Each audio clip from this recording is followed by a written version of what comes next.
everyone, it's me, Canadensis, and today's video is going to be an unboxing and review of the new Anna and Elsa collector doll set from Shop Disney. I'm so excited about this. So, if you don't know, this was released early at D23, and my wonderful new friend, the Dolly Paints, actually did a D23 pickup for me, and this was included, so huge shout out and thank you to the Dolly Paints. I will link him in the description. His work is absolutely incredible, by the way.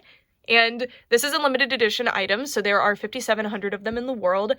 Some of them were released early at D23, but the rest are going to be up on Shop Disney. I don't have information on when that's going to be, just make sure you follow their social media. I also recommend getting into Disney limited edition Facebook groups because they're really good for news on Disney limited releases as well. So this is what the front of the box looks like. It actually opens in a really cool way, but I'll show you that later because we want to take a look at the rest of the box first. So you can see all these cool patterns, very like Arendelle. I love the art direction for Frozen, so I'm so excited that they did these dolls based on the concept art.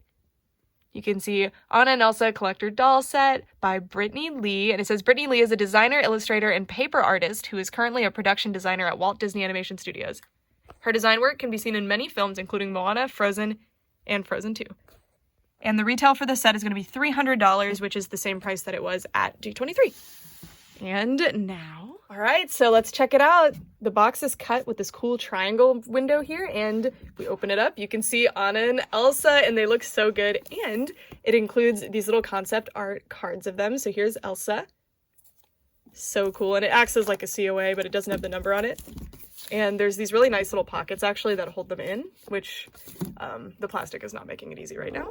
And then we can see the pocket for Anna's side. And I love that the art is different for each one. One of the big strengths to me about the visual design of Frozen are all of these cool patterns and geometric shapes that they use. So it's really cool to see them implemented all over this box. But of course they are, because Brittney Lee worked on them. All right, and then we need to get them out of the box. A lot of people have expressed to me that it's really fun to watch these be unboxed, so I figured I would include a little time lapse of it. Basically, you just have to cut some plastic ties, untie the wire things on the back, and then just kind of pull them out very carefully. It's not too difficult. These were actually super easy to unbox. These D23 dolls this year are actually really well packaged, but not in a way that damages the dolls. The dolls are now out of the box, and I really, really want to drive this point home, how amazing the fact that these dolls exist is. So, like it said on the box, Brittney Lee was the concept artist for Frozen. She does concept art for other Disney properties as well, and a lot of other wonderful work with them. And her art style is just like unbelievably beautiful. I absolutely adore it. It's like my favorite art style, essentially. Like other things are in this art style too. It's so magnificent. And I think her artwork is so remarkable. You can see it in one of my favorite pieces of Frozen media in general is actually A Sister More Like Me, I believe is what it's called. I'll put a picture of it here. It's a children's book. It's adorable, and it gives you more like insight into the characters. But anyway, it's in this art style, is my point. I just love it. And I say this a lot, but within girls media, and I'm saying girls very loosely, it's just how industry separates things.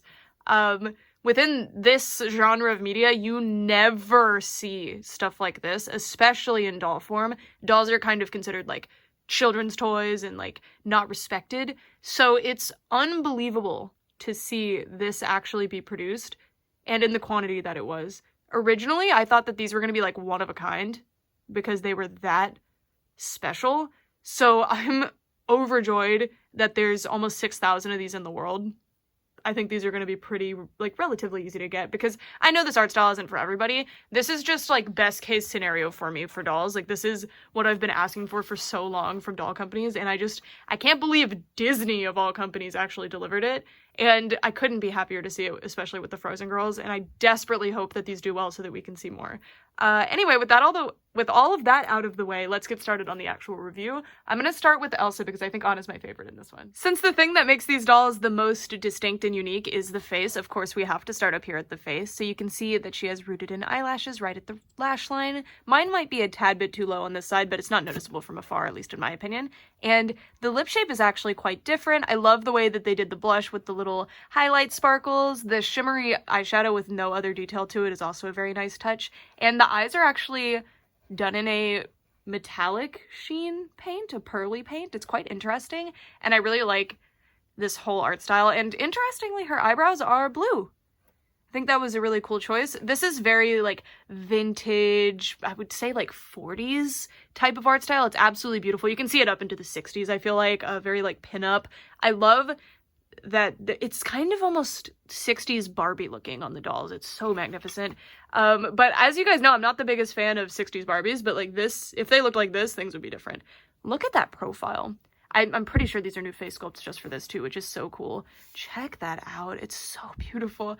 I love her little headband. It's got a very stylized snowflake with the band part having little pearls on it. Probably meant to look like little like snowballs or something. Very, very cute. The hair is very harshly gelled to be in that like Elsa side braid style, but instead of just being those awkward tiny ones that most Elsa dolls have, it feels styled a lot more intentionally. You see, it's just this one big swoop as opposed to like multiple. I really like this. I think it simplifies it a lot. And just like any other Elsa doll, there's just a piece of tape holding it back there. They were like, we got to do this. Usually it's a circular piece of tape, actually, funny enough. And although I don't normally mind too much how the rooting pattern is on limited edition stuff because I don't mess with the hair, it's still worth showing since this is a review. Honestly, pretty dense considering this is meant to be an art doll. Most people don't even take it out of box. Not bad. And one of the coolest things that they did with Elsa's hair is that they actually put a blue streak in. I can't tell where the blue streak is coming from, actually. It must be somewhere in the middle, which is an interesting choice. But as you can see, it shows up in the braid and in this little part here. It's very pretty. I really, really like it. It's very different for Elsa, and I don't think... Oh, it is in the concept art. Okay, there it is. I bet it's actually supposed to be this. But on the doll, it's a headband, which makes sense. So cool. I can very confidently say that this is the best form of Elsa's dress I've ever seen in doll form. No, I don't have the original 17-inch. That one might be better. But my point is, this is incredible. Ordinarily, this dress is just never done justice. It just tends to look like a mess on the dolls, but they finally did something about.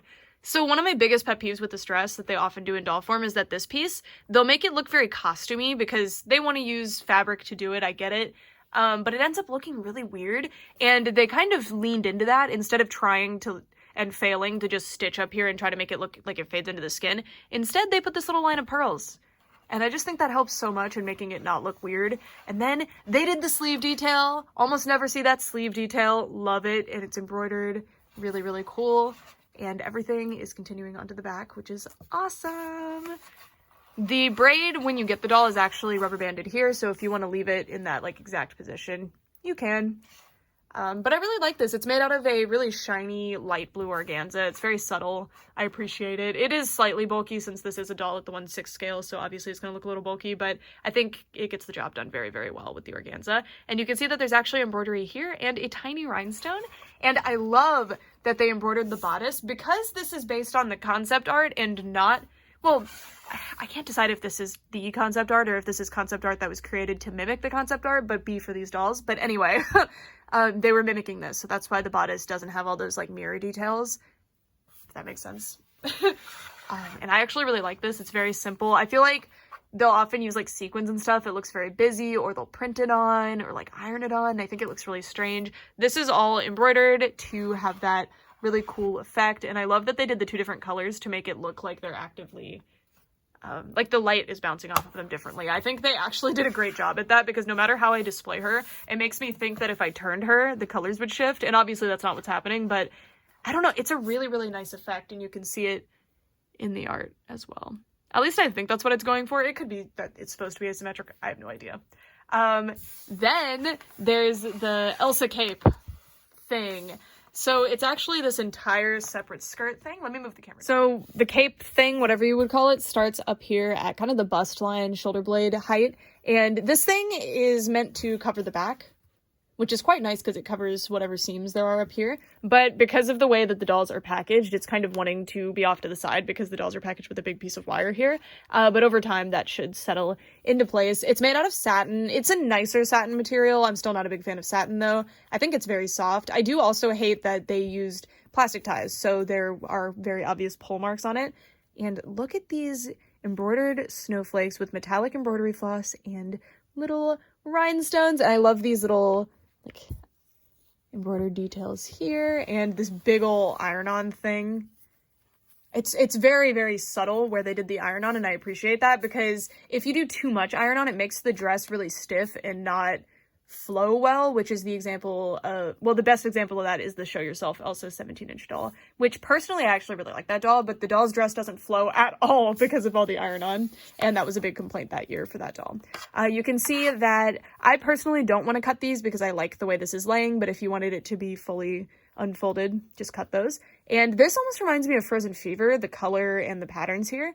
Look at all the little rhinestones, and I love this little puffball trim they used. It's more prevalent on Anna, but I really like that Elsa has it too, because it's inspired by the traditional garb of Elsa and Anna's people, so it's quite cool. And then moving on to the front, you can see that after this little V-shaped waistline, there is a matching little, I don't know, thing on the front, and there's these little tassels on the front ones, which is so cool. I love the little tassels. Again, it's paying homage to like the traditional garb, which I think is really, really cool.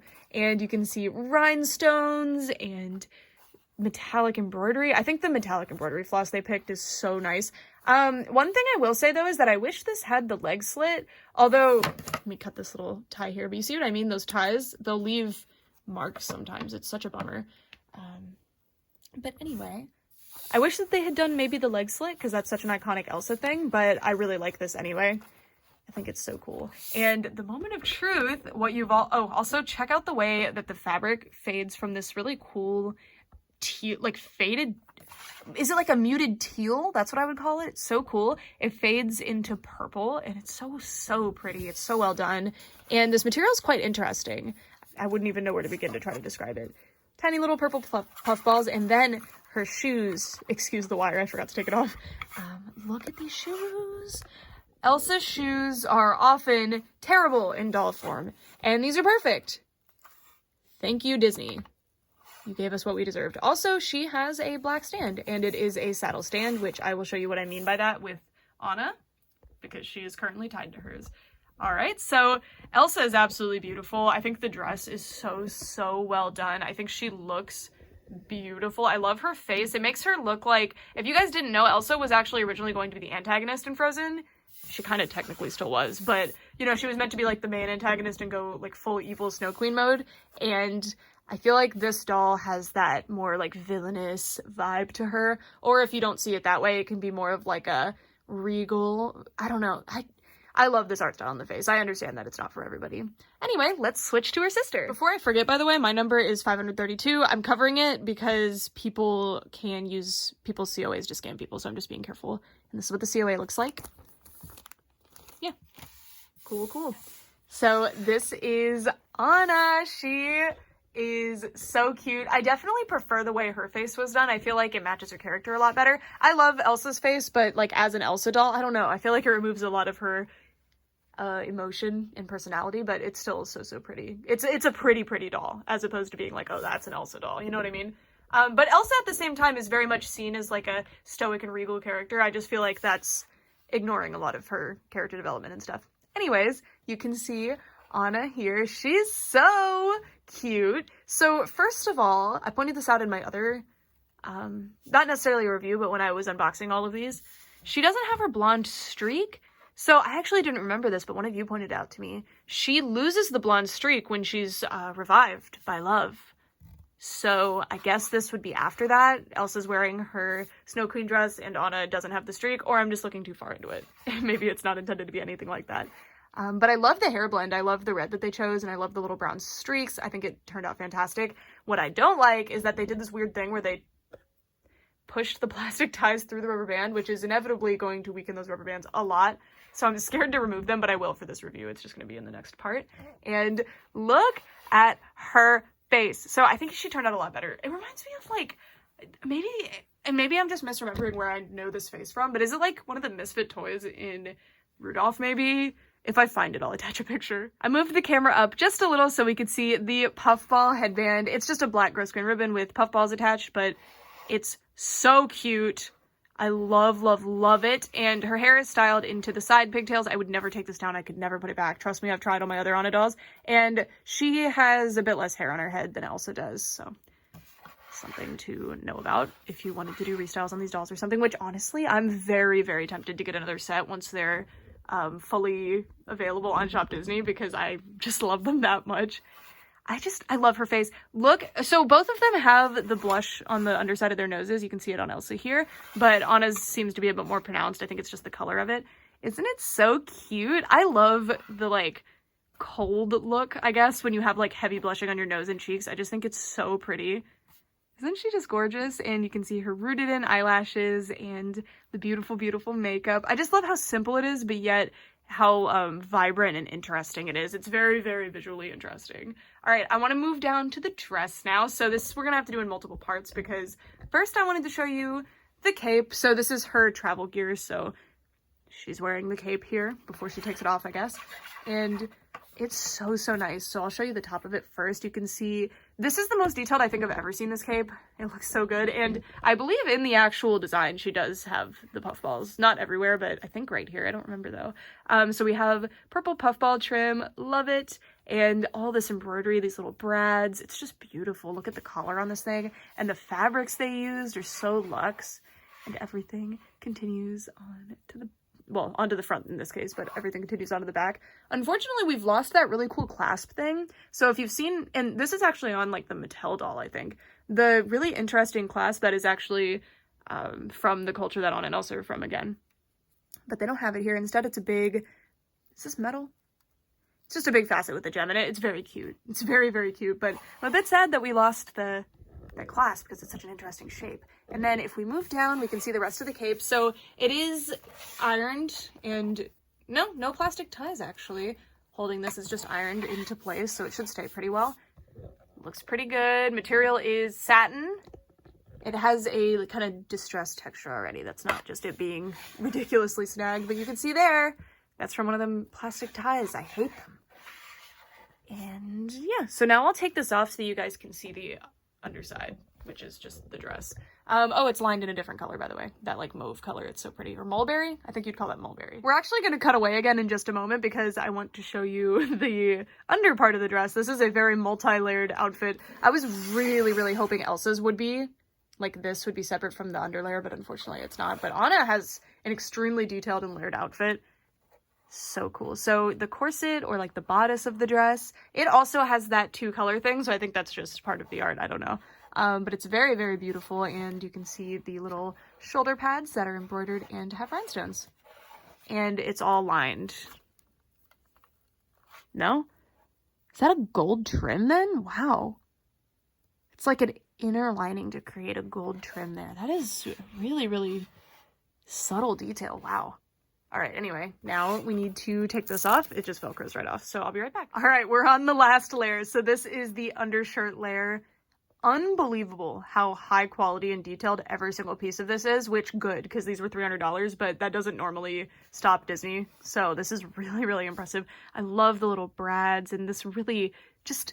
The amount of embroidery on these outfits is ridiculous and it's so beautiful. And I love the fabrics they used. I feel like the flashback of all the fabrics in addition to the embroidery and the rhinestones and different things is just marvelous. And the shirt is a separate piece that is really tightly tucked underneath, which is awesome because sometimes they will just sew them together. I feel like they do on a like Shop Disney dolls, but I don't remember. I haven't changed mine in a long time. I used to change her outfit all the time though.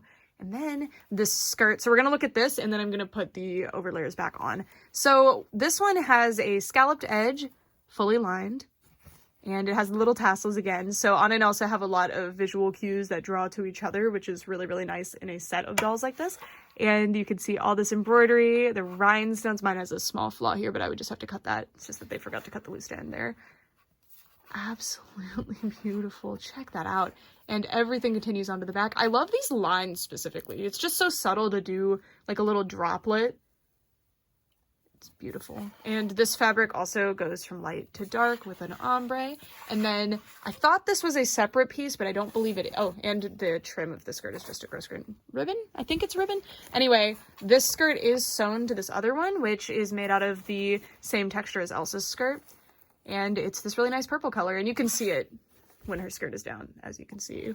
And it even has rhinestones where you can't really see them, and this beautiful embroidery. And of course, the puff balls. I love them. All right, I'm going to take the skirt off because I believe we have an underskirt. I feel the need to emphasize to you, and maybe I'm just pessimistic, but seeing this on an art doll is mind-boggling to me, how many different layers she has that you can't see. And most people, again, do not unbox dolls like this, so they will never be seen. It's just incredible. So she has this tulle skirt underneath, which is meant to fluff out the skirt. Thank God, honestly, because a lot of Disney store dolls just have tissue paper underneath, including limited editions, so this is refreshing. And then she has these really, really nice leggings underneath. They're made out of such a fantastic material. And since we already have so many of her outfit pieces off, I'm actually going to, after we look at the boots, take it all off so that we can take a look at the body, just to see if it's any different, or if you're not familiar with Shop Disney dolls, because I have a feeling these dolls are going to attract a lot of people who don't normally buy these sorts of dolls. And here are the boots. So these, unfortunately, are missing a lot of the detail that Anna's boots have, but they are the concept design. Like, this is very accurate to the design, so they just decided not to have them. I love the little puff balls. I love the ribbons. They are glued in place, so they won't just, like, come unraveled, which is nice. And I believe these might be a new boot sculpt, but I'm not really sure. Regardless of if they're new or not, they are super, super cute. And this is what the stand looks like. It is a saddle stand, which in the case of Shop Disney dolls, specifically the limited editions, saddle stands are the way to go. I'm not normally a saddle stand fan, but the alternative in the Shop Disney terms is god-awful. Anyway, I'll be right back. It is insane how many layers this doll has. So, layer 1 of the shirt, layer 2, the cape, which is such ridiculously high quality, but you can see the plastic tie damage. Look at that. And then we have the skirt, which is double layered, and then the tulle. It's just folding it on itself there. There you go. Boots. And these leggings, which they could have been made out of any material, but they're actually really warm feeling. Like, it's a little hot in here, sorry Anna, but out in the snow she'll do great. Anyway, this is just the typical Shop Disney body if you're not used to it, except this one has the click jointed knees. Sometimes they give them these awful hinge knees, so I'm glad that they didn't here. I feel like they stopped doing that for designers at least. But yeah. By the way, if it looks like she's stained at all, it's just because she's kind of rubbery, so she was picking up some of the fluff from the leggings. And she has black underwear. Interesting. And the articulation on these, it's like acceptable. It's not the best. And with the designers specifically, they actually click, so if you can hear it. So it's still ready movement that you can put in different positions, but there are like specific spots that it will click into. Not really sure why it does that, to be honest, but it helps them hold poses a bit better than the kind of typical classic dolls. All right, let me get her all dressed back up. It's going to be a chore, actually, and then we will conclude this review. All right, y'all, that's it for this video. I am over the moon about these dolls. These are some of the... I mean, in my personal taste, these are the ultimate dolls for me. I have no other dolls in my collection that look remotely like this, and I've never seen it executed so perfectly in doll form before, except there is an Ariel and her sister set, which is my ultimate holy grail, that has a similar art style to this. So these coming out in this year, 2022, it just feels like these were made for me. I'm just so happy. And I know they're not for everyone. Like, Brett doesn't personally like them. I've seen people just say these are hideous. It's a very particular art style. It's my personal, like, absolute favorite. I love seeing it, and I love, like, the kind of, like, flat colors thing going on, and I think it translated to doll form super well. I especially like the faces. They're so good. I'm so happy about them. I desperately hope we get more dolls like this, but I feel like this is going to be one-off, but even if it's one-off, like, I'm ecstatic. But if I could request one thing from the universe, even though they just gave me this, please do Tiana Almost There. It's in a very similar art style. Have Brittney Lee reimagine that white dress with, like, a cool boa and, like, all that fun stuff. Or is it a stole? It's not a boa? I don't even know. But do something like this, but with Tiana. Please. Please. Anyway, I'd love to know what you guys think. I'm personally, like, I know $300 is ridiculous for any dolls, especially the ones that Shop Disney puts out, but I have to say the novelty of these, I'm so happy. These are excellent. These are excellent. And the quality of these, honestly, is a lot higher than any other designers that I've ever encountered. There's a few that I feel are pretty on par, but these are just unreal. Every single textile seems to be picked so perfectly. It feels like they didn't cut costs anywhere, which they better not for $300. And I love these. So are these objectively worth $300? Absolutely not. I'll never try to assert that, but like, to me, oh my god, these are worth it. And honestly, because they're so expensive and because these are kind of a divisive design, I have a feeling they'll go on clearance. Don't take my word for it, but just kind of watch if you're on the fence when they go up on Shop Disney. I don't know. They are frozen, so they might sell pretty quickly. Anyway, that's it for this review. Again, I'd love to know what you guys think. Just please be nice. This is somebody's masterwork. This is somebody's pride and joy. An incredible artist. And if you're not personally into the art style, that's fine, but just please be respectful. Anyway, thank you guys so much for watching. Bye!